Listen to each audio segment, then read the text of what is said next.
అధ్యాయం 17-18 వచనాలు. Acts chapter 26, అపోస్తలుల కార్యములు verse 17 and 18. అపోస్తలుల కార్యములు 26వ అధ్యాయము. తెలుగులో మనకు 16-18 కలిసి ఉన్నాయి. మనందరం కూడా ఈ మాటను కలిసి చదువుకుంటాం. నీవు నన్ను చూచిన సంగతిని గురించి, నేను నీకు కనబడబో సంగతిని గురించి నిన్ను పరిచారకునిగాను సాక్షిగాను నియమించుటగా కనబడి ఉన్నాను. నీవు లేచి నీ పాదములు మోపి నిలువుము. నేను ఈ ప్రజల వలన అన్యజనుల వలన హాని కలగకుండా నిన్ను కాపాడదను. వారు చీకట్లో నుండి వెలుగులోనికి, సాతానిక అధికారం నుండి దేవుని వైపుకు తిరిగి నా యందలి విశ్వాసం చేత పాపక్షమాపణను పరిశుద్ధపరచబడిన వారిలో స్వాస్థ్యమును పొందినట్లు వారి కన్నులు తెరచుటకై నేను నిన్ను వారి యొద్దకు పంపెదనని చెప్పాను.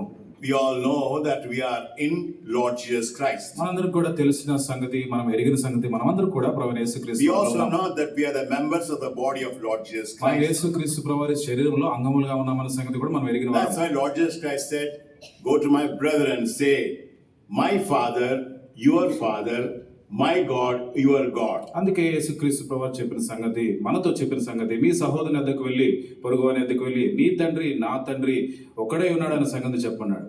Also Lord Jesus Christ said, I will send the comforter to you.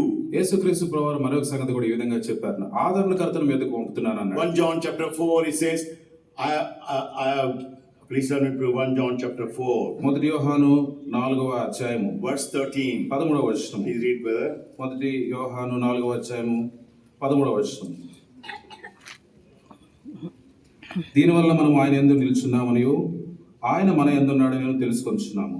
ఏలైనగా ఆయన మనకు తన ఆత్మలో పాలు దయచేసి ఉన్నాడు. He has given his spirit to us. చూడండి, ఆయన తన ఆత్మను మనకు అనుగ్రహించాడు. The Christian life is only when we understand who you are. క్రైస్తవ జీవితం అనేది మనము ఏమైనామనే సంగతిని మనం తెలుసుకున్నట్టే. We don't realize that we are in the body of Lord Jesus Christ. మనం యేసుక్రీస్తు ప్రభువారి యొక్క శరీరంలో భాగములుగా ఉన్నామనే సంగతి మనకు గుర్తెరగం. We don't realize that the Spirit of God dwells in our heart. దేవుని యొక్క ఆత్మ మనలో నివాసం చేస్తున్న సంగతిని మనం ఎరగము. Now we have read in Acts chapter 26. అపోస్తలుల కార్యములు 26వ అధ్యాయంలో మనం చదివినట్లుగా It says,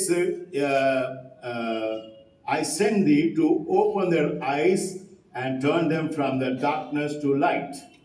18వ వచనంలో, నేను ఈ ప్రజల వల్ల అన్యజనుల వల్ల హాని కలగకుండా నిన్ను కాపాడదను. వారు చీకటిలో నుండి వెలుగులోనికి, సాతాను అధికారం నుండి దేవుని వైపునకు తిరిగి.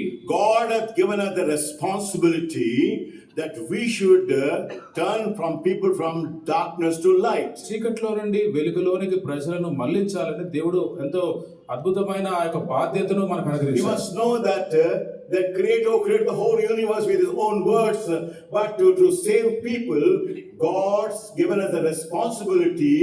You go and bring the people from darkness to light. అంటే దేవుడి యొక్క సృష్టి అంతా కూడా ఒక మాట చేత, తన వాక్కు చేత సృష్టించి దానిలో మనల నుంచి దేవుడు మనకి ఇచ్చే అధికారము లేదంటే బాధ్యత ఏంటంటే చీకట్లో ఉన్న ప్రజలను వెలుగు వైపుగా నడిపించాలనేది ఆయన సంకల్పించిన ఉద్దేశం. Unless we understand, oh God, you are such a great God, you have given me the responsibility that those who are in darkness, I should bring them to the light. ఎప్పుడైతే ఈ సంగతి నేను ఎరుగుతానో, ఎప్పుడైతే ఈ సంగతి నేను అర్థం చేసుకుంటానో, అప్పుడు దేవుడిచ్చిన బాధ్యత చీకట్లో ఉన్న ప్రజలను వెలుగు వైపుగా తప్పించి ఆయన మార్గాన్ని మనం అర్థం చేసుకుంటాం. The Creator says, you are my, and turn with me to 1 Corinthians chapter 3 verse 9. నాతో కలిసి 1 కొరింథీ 3:9.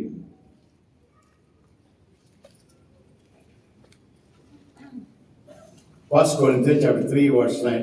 All together, please. 1 కొరింథీయులకు రాసిన పత్రిక 3వ అధ్యాయం 9వ వచనం అందరం కలిసి చదువుకుంటాం. మేము దేవుని చెంత పని వారమై ఉన్నాము, మీరు దేవుని వ్యవసాయమును దేవుని గృహమునై ఉన్నారు. What a honor. ఇదంతా గొప్ప ఆధిక్యత. The God who created the whole universe. ఈ యొక్క సమస్త సృష్టిని చేసిన దేవుడు. He says we are co-workers with God. యేసు ప్రభువు చెప్పే మాట ఏంటంటే మనం దేవునితో జత పని వారమై ఉన్నామన్న సంగతి. Beyond our imagination. ఈ యొక్క మాట మన గ్రహానికి మించిన సంగతి. The God who said we both are God's, we are co-workers. దేవుడు స్వయంగా చెప్పే మాట ఏంటంటే మీ ఇద్దరము దేవుని యొక్క జత పని వారమై ఉన్నామన్న సంగతి. Once I met one young man in the Tihar jail. ఒక దినాన తిహార్ జైల్లో ఒక యవనస్తుడిని కలుసుకున్నాను. He said my uncle also is a big preacher. మా అంకుల్ గారు కూడా చాలా ఆయన పెద్ద బోధకుడండి అన్నాడు. So one day I met him. ఒక దినాన నేను ఆయన కలుసుకున్నాను. I said that your nephew is in the prison. మీ యొక్క మేనల్లుడు ఆయన చెరసాలలో ఉన్నాడండి అని చెప్పాను. Oh no, he is not my relative. అప్పుడు ఆయన అన్నాడు, ఆయన మా చుట్టం కాదండి అన్నాడు. He is ashamed to call, he is my relative. ఆయన చుట్టమని చెప్పుకోవడానికి తనంతో సిగ్గుపడుతున్నాడు. God, the creator, అయితే దేవుడు సృష్టికర్త అయిన దేవుడు. says, you are my co-worker. ఆయన మనతో చెప్పే మాట ఏంటంటే నీవు నా జత పనివాడు అంటున్నాడు. Unless we understand, realize that how great we are, we cannot enjoy this great salvation. చూడండి, మనం ఎంత గొప్ప ఆధిక్యతను కలిగిన వారమో, ఎంత ఘనతను పొందిన వారమో అన్న సంగతి మనకు ఎరిగితేనే తప్ప మనం యొక్క ఆనందం అనుభవించలేదు. Can you imagine? You can send angels to preach the gospel. చూడండి, సువార్త ప్రకటించడం కొరకై దేవదూతలు పంపించవచ్చు. But God said, you go, bring people from darkness to light. అయితే దేవుడు మనకు ఇచ్చిన సంగతి లేదంటే మనతో చెప్పిన సంగతి ఏంటంటే మీరు వెళ్ళి ఈ యొక్క చీకట్లో ఉన్న ప్రజలను వెలుగు వైపుగా నడిపించడానికి మనకిచ్చిన బాధ్యత. 2 Corinthians chapter 6 verse 1. 2 కొరింథీ 6వ అధ్యాయం మొదటి వచనంలో ఈ విధంగా ఉంది. 2 Corinthians chapter 6 verse 1. All together, please. 2 కొరింథీయులకు రాసిన పత్రిక 6వ అధ్యాయము మొదటి వచనం అందరం కలిసి చదువుకుందాం. కాగా మేము ఆయనతోటి పనివారమై మీరు పొందిన దేవుని కృప వ్యర్థం చేసుకునవద్దని మిమ్మల్ని వేడుకొంచున్నాము. Apostle Paul, he is pleading with them, pray for us. అపోస్తలుడైన పౌలు వారితో అక్కడ ఉన్న ప్రజలతో బతిమలాడుతున్నాడు.